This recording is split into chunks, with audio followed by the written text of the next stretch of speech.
The Wonderful Wizard of Oz. Chapter 4. The Road Through the Forest. After a few hours the road began to be rough, and the walking grew so difficult that the Scarecrow often stumbled over the yellow bricks, which were here very uneven. Sometimes, indeed, they were broken or missing altogether, leaving holes that Toto jumped across and Dorothy walked around. As for the Scarecrow, having no brains, he walked straight ahead, and so stepped into the holes and fell at full length on the hard bricks. It never hurt him, however, and Dorothy would pick him up and set him upon his feet again, while he joined her in laughing merrily at his own mishap.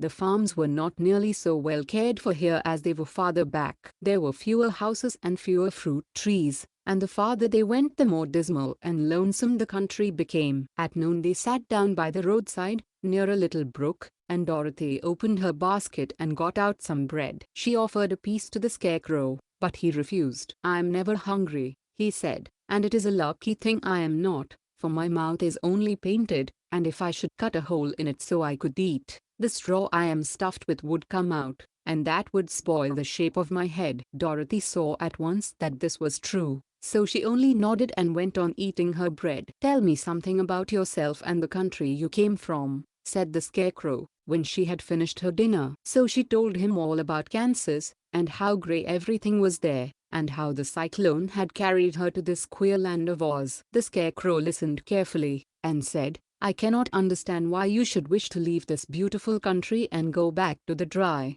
grey place you call Kansas." "That is because you have no brains," answered the girl. "No matter how dreary and grey our homes are, we people of flesh and blood would rather live there than in any other country, be it ever so beautiful. There is no place like home." The Scarecrow sighed. "Of course I cannot understand it," he said. "If your heads were stuffed with straw, like mine, you would probably all live in the beautiful places, and then Kansas would have no people at all. It is fortunate for Kansas that you have brains." "Won't you tell me a story, while we are resting?" asked the child. The Scarecrow looked at her reproachfully, and answered, "My life has been so short that I really know nothing whatever. I was only made day before yesterday. What happened in the world before that time is all unknown to me. Luckily, when the farmer made my head, one of the first things he did was to paint my ears, so that I heard what was going on." There was another Munchkin with him, and the first thing I heard was the farmer saying, "How do you like those ears?" "They aren't straight,"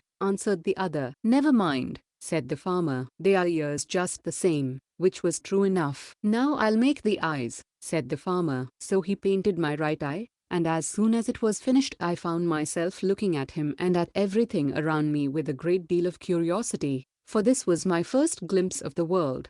"That's a rather pretty eye," remarked the Munchkin who was watching the farmer. "Blue paint is just the color for eyes." "I think I'll make the other a little bigger," said the farmer. And when the second eye was done I could see much better than before. Then he made my nose and my mouth. But I did not speak, because at that time I didn't know what a mouth was for. I had the fun of watching them make my body and my arms and legs, and when they fastened on my head, at last, I felt very proud, for I thought I was just as good a man as anyone.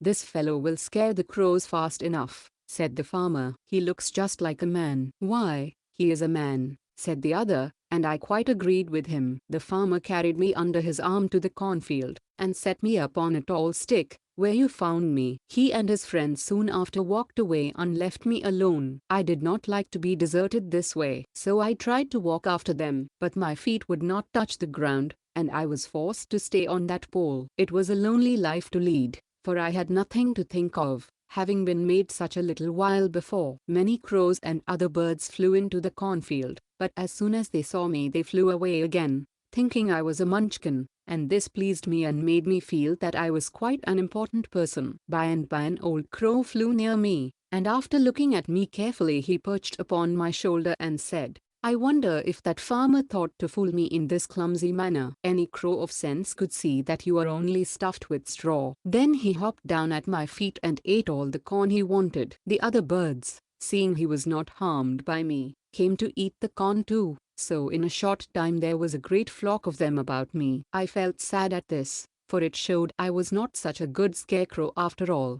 but the old crow comforted me, saying, If you only had brains in your head, you would be as good a man as any of them, and a better man than some of them. Brains are the only things worth having in this world, no matter whether one is a crow or a man. After the crows had gone, I thought this over, and decided I would try hard to get some brains. By good luck you came along and pulled me off the stake, and from what you say I am sure the great Oz will give me brains as soon as we get to the Emerald City. I hope so, said Dorothy earnestly, since you seem anxious to have them. Oh, yes, I'm anxious, returned the Scarecrow. It is such an uncomfortable feeling to know one is a fool. Well, said the girl, let us go. And she handed the basket to the Scarecrow. There were no fences at all by the roadside now, and the land was rough and untilled. Toward evening they came to a great forest, where the trees grew so big and close together that their branches met over the road of yellow brick. It was almost dark under the trees, for the branches shut out the daylight, but the travelers did not stop,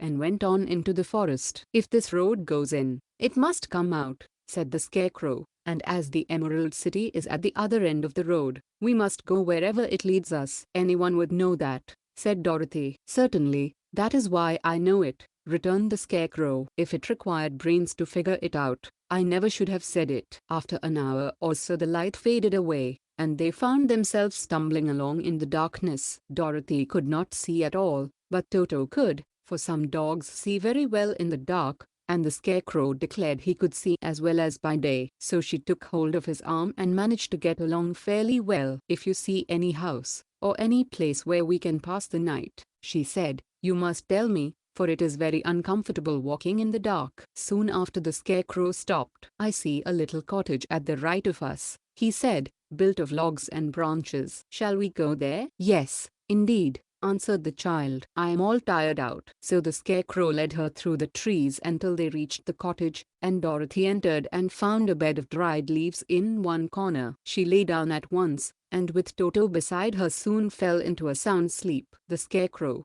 who was never tired, stood up in another corner and waited patiently until morning came. Chapter 4 ends here. Thank you very much for listening. Subscribe our channel for more. Click bell button to get notification and give thumbs up if you like my work.